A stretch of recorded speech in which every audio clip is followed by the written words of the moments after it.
What's going on, guys? This is Empty Box, and this is iRacing Dirt, where today we're going to be test driving the 410 Wing Dirt Sprint Car at Williams Grove Speedway. And I haven't driven iRacing Dirt at all, and I haven't driven the iRacing Sprint Car for a very long time. But I did at one point, but that was a pavement car. This is going to be totally, entirely different. And that's kind of why I'm doing it. I'm jumping way into the deep end here, going with basically the biggest, fastest, meanest animal that races on dirt. And we're just going full on, right on into it. So I don't know what to expect. I just literally jumped in here and just puttered around a lap. But we'll take a look at the garage page here. You got your tire pressures and your staggers. You do have all these various different options, which I really don't know what all of these mean because I'm not a huge dirt racing guy. You do have the ability to turn on the rock screen, which is just the little guard in front of your face. But that's pretty much that. And then in the options page, these cars do have the ability for a moving rear wing, the top wing, the big goofy shaped one, as well as just need to do this because that's why I ended up putting around for a lap. Tear off visor. Set that to a button because you're gonna need it. You're gonna need it a lot. Unfortunately, it does not appear that iRacing has actually limited the number of tear offs available to you, which hopefully they do that in the future. But yeah.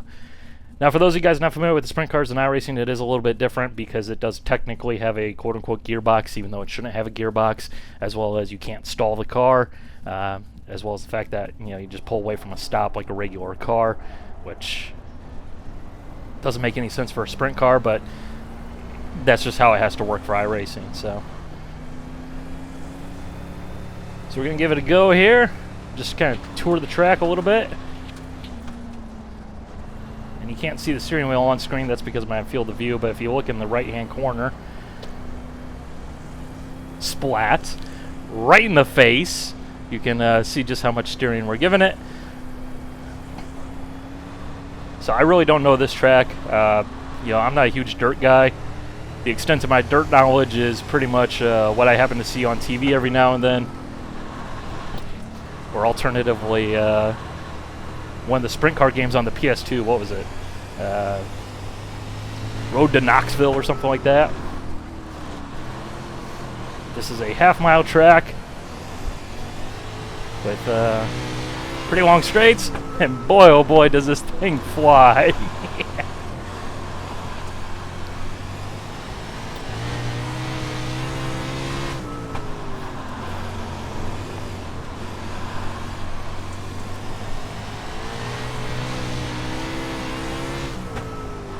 Now keep in mind this is a iRacing provided baseline setup, as well as a driver who quite clearly doesn't have a clue. So don't expect the world here. But holy crap, we're dirt racing and iRacing.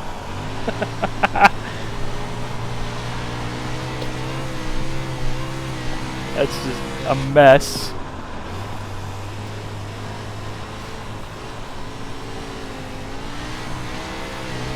This has so much potential to be an absolute bucket load of fun.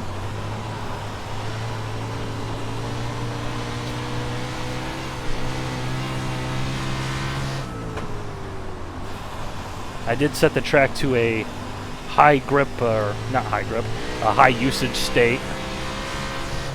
Just kind of testing, seeing how that works. Man, when you hit the brakes on this thing, it just whips around to the left in an instant.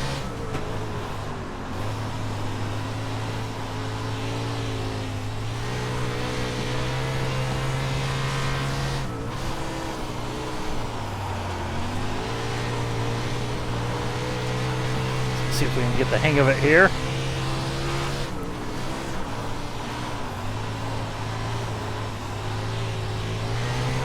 Probably way off the pace, but that will come in time.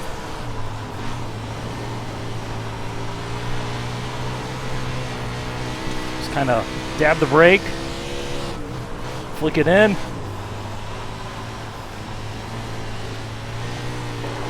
Tap the wall.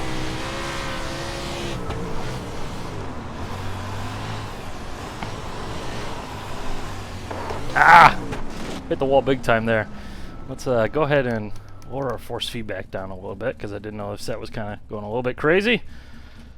But we'll grab a new car here. But we survived. We survived a few laps. A 410 sprint car, iRacing. You told me that I was going to die instantly. You got Steve Myers in the forum being like, it's impossible to drive. Nobody's going to drive this thing because it's so difficult. We might not even have a series for it. Nah. Come on now. Just looks so glorious. I don't care if I'm way off the pace. I don't care if I'm doing it totally wrong. It's just glorious that we're going to get this learning experience. It's really, I'm not a huge dirt guy, but I'm just so excited to learn something entirely different and be a total noob again.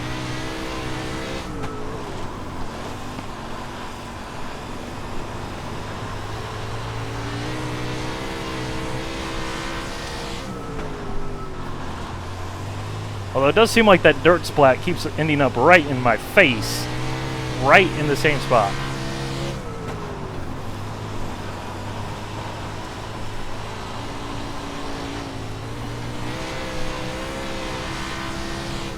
We'll soldier through it. We'll pretend we have limited tear-offs. And again, extra immersion.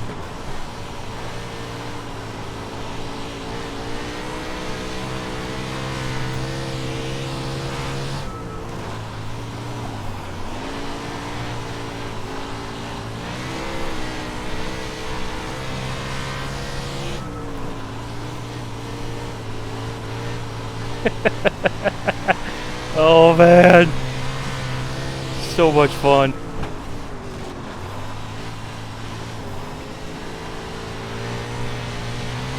Alright, let's try and run a bit of a lower groove. Whoa! Not that low. Alright, we have a little bit of a later entry. In turns 3 and 4, I guess. And in case you're wondering, yes, sprint cars have hit that bridge before.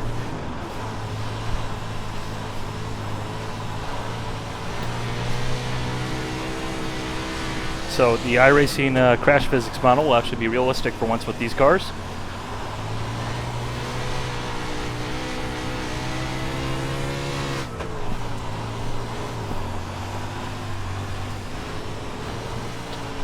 Yeah!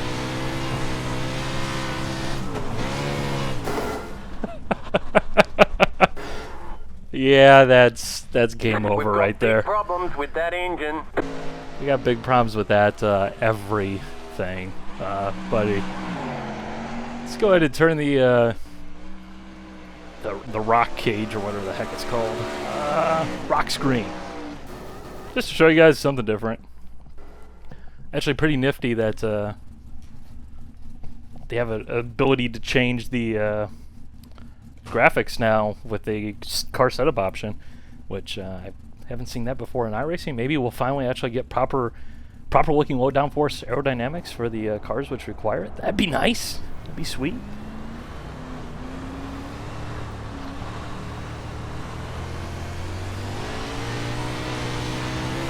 I have to say, this really does look absolutely fantastic. Like, there's so much texture. Yeah, it's the same place, which is, yeah, it's... Grinds my gears. Fix it, fix it, fix it. But it probably won't show up in the video, but yeah, you can see all these little marks on the road and everything, and the glare in the surface in certain points. Just adds nice dynamics to it.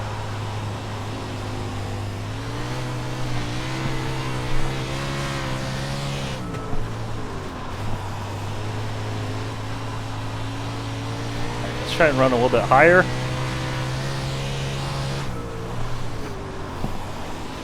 So in theory, you kind of want to be right up there.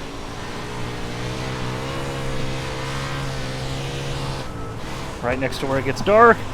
Well, that's easier said than done when you're a total noob.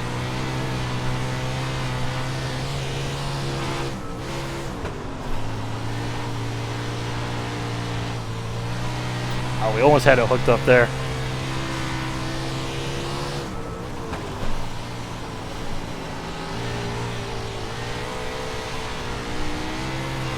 I think I'm using the throttle pedal too aggressively.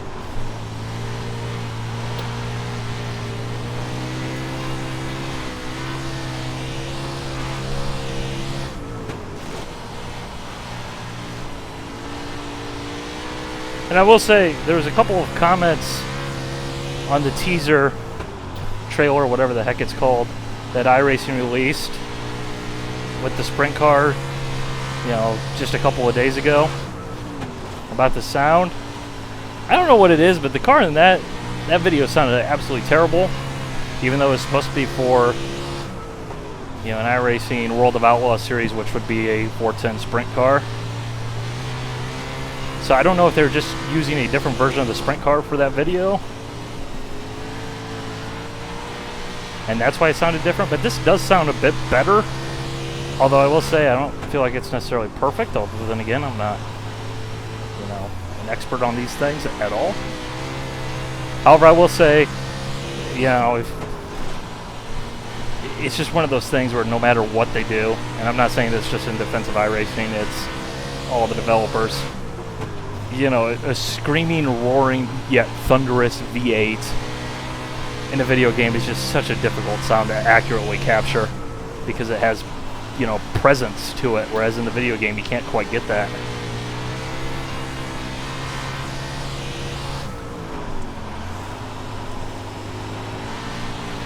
Whoa!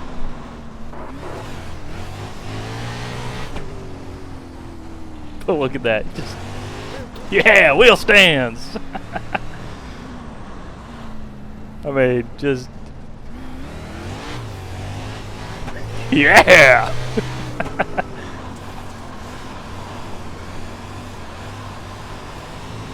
Just glorious, glorious, glorious sprint car glory!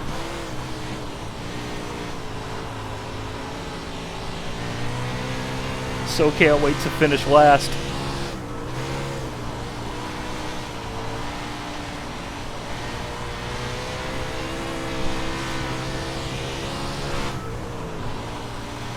It'll be interesting to see if we can finally actually move around on the track, because if you can't move on dirt, then it's just not dirt. I mean, you look at any dirt racing in the real world, you'll typically see cars running the absolute bottom of the track. You see cars running at the absolute top, and that's what makes it fun. That's what makes it interesting. That's what makes it exciting.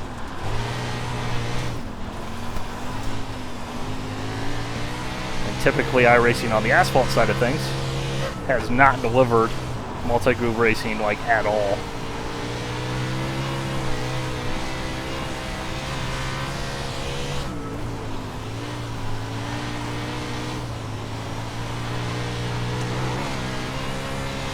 I'm kind of liking that higher line, sort of medium, middle of the road in two.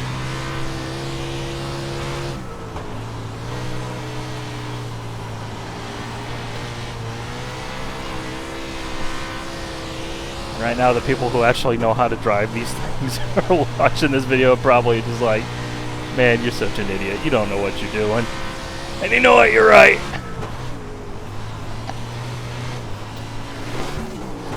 See, there's the proof. The proof is in the pudding. But we got dirt sprint cars, and it's gonna be glorious.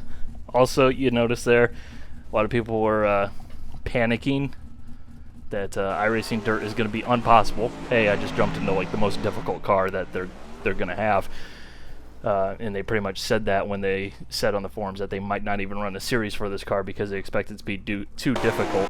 But a lot of people were kind of paranoid about, you know, iRacing physics and the infamous iRacing death wiggle, you know, and not being able to slide the cars. That felt incredibly controllable, and that is not going to get old anytime soon. Like, I, I wasn't hugely looking forward to dirt. You know, dirt is not my thing. It's not my jam at all. I am a road racer first and foremost. But if a sprint car with 900 plus horsepower that weighs next to nothing, going sideways, capable of popping wheelies, doesn't get you excited, you're probably not a fan of racing. Like, that's just too cool. It's too awesome. It's one of those things you have to like a screaming V12 or a thunderous V8. If you're into racing, you just have to like those. You have to. There's no other way. But there will be more dirt content in the future. I will be doing more dirt races, and if this thing was anything to go by, this first 15 minutes with this car, I'm so excited, so hyped. We got sprint cars, man, and there's also a dirt late model and dirt street stocks, and they got various engine sizes. Pretty much everything that you need is there. They don't have modifieds yet, but I'm sure that's coming, as well as wingless sprint is pretty much confirmed. But in this initial pack, they got Williams Grove, Eldora, as well as Volusia Speedway. Those three are the paid tracks, the premium tracks that sell for $12 or whatever it is. And then USA International Speedway has been turned into dirt to make it the 2017 version, because that track no longer exists. But that's free to everyone, as well as the dirt street stock. But I expect a lot more dirt sprint car in my future now, because A, dirt's here, and B, dirt sprint cars. Yes. But anyways, I got a Proto GT race to practice for and get ready for, because that race is going live in about 15 minutes. So I gotta do that, and then I'll come back to this thing. We'll spend a little bit more time together. So anyways, hope you guys enjoyed. Alright, bye.